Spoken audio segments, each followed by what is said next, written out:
everyone. So I just wanted to quickly go over all of my points that I made from the readings. I put all my points into slides and I'm going to voice over everything I have to say. I hope everyone's having a good week and a great summer, and I'm going to get started.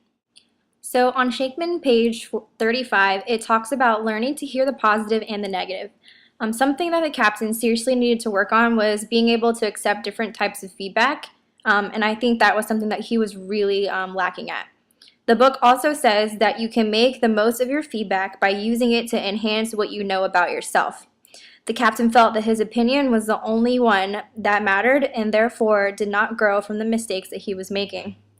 On the other hand, Hunter learned from the other crew members as well, and he also learned from the mistakes that the captain was making. So it was actually more beneficial to Hunter because he was really more of the observer, whereas the captain really lacked in that, and he always thought that his way was the right way. On Shankman page 44, it says that regardless of the source of stress, the difference in how you manage a situation and how much control you have over your impulses comes down to your consciousness of self. While the captain may have had control over the submarine, he did not manage each situation that he was faced with correctly. In the movie, it said that the only thing the captain had left was the Navy and his dog.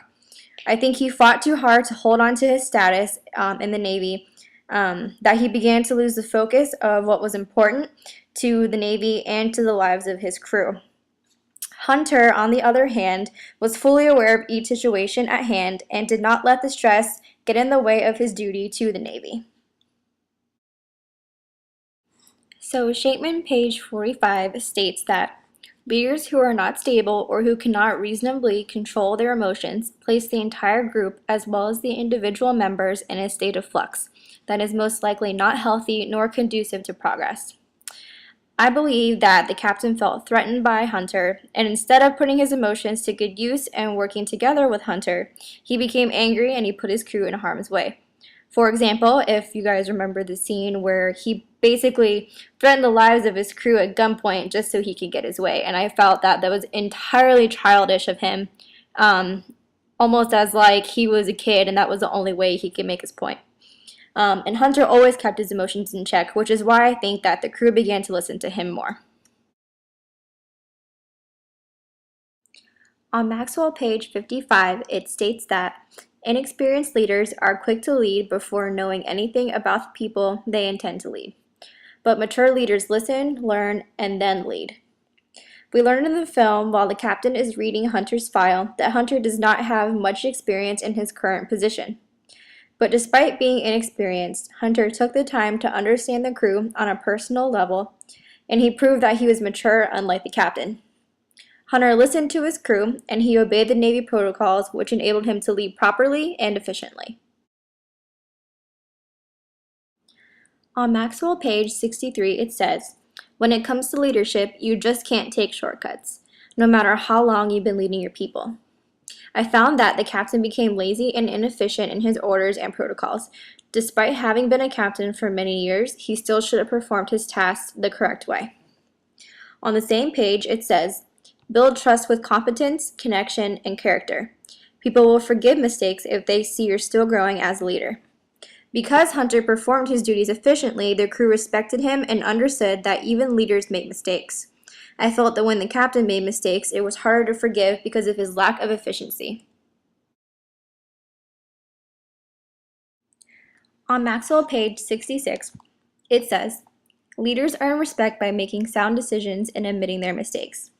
Because the captain refused to admit he was wrong, he slowly began to lose Hunter's respect as well as some of his crew. I believe that the captain's lack of admitting his mistakes only made him too prideful. Because of his pride, he was not emotionally stable to make sound decisions based on the happening events. On Maxwell page 80, it says, "A leader does not deserve the name unless he is willing to occasionally stand alone." At first, Hunter was not seen as a leader because of the way he disagreed with the captain. Although at first he was not respected, Hunter eventually made a name for himself because he was willing to stand up to the captain. Sometimes standing up for what you believe is right takes a lot of courage and leadership qualities, and Hunter had just that.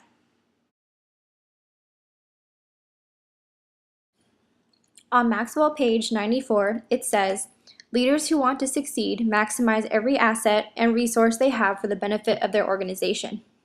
In this case, the biggest asset they had was each other. The crew was extremely important to the safety of the submarine. The biggest asset to the captain was Hunter, and he did not use it properly.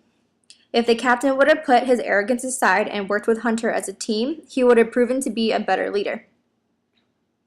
On Maxwell page 97, it says, a leader has to read the situation and know instinctively what play to call. While each leader has different instincts, Hunter was the most sensible and rational. He understood each step that needed to be taken, whereas the captain took shortcuts and did not read each situation carefully. The captain became power-hungry and ignored what was the better choice for his crew. Okay, so those were my main points from the readings.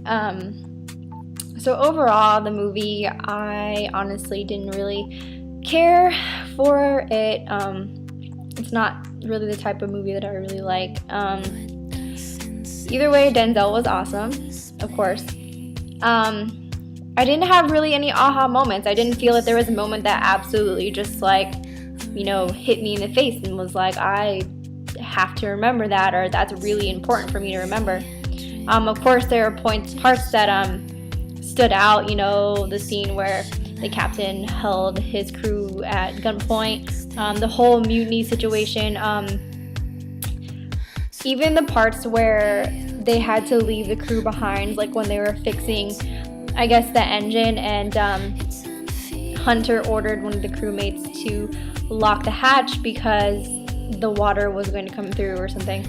And I felt like if I was in that person's position, I would have been devastated to know that there's people down there that I care about, and I'm basically just going to let them die for the sake of my own life and everyone else's lives. But I felt like the whole thing may have been a test for Hunter. I don't know. Like, I felt like it was literally a test. Like, Hunter was being tested to prove that he could be a good leader. And even though, all kinds of crazy crap happened, like mutiny on board, and they got in a lot of trouble, but it really proved that he could be a strong leader despite his, lack of leadership in his past. And I think it finally proved that it's time for the captain to retire, because I was not having it with him. But yeah, those are my thoughts and my points. So if you guys have any comments, definitely leave them. I would love to hear feedback. And I hope you guys have a good rest of your week, and I will see you next week. Bye!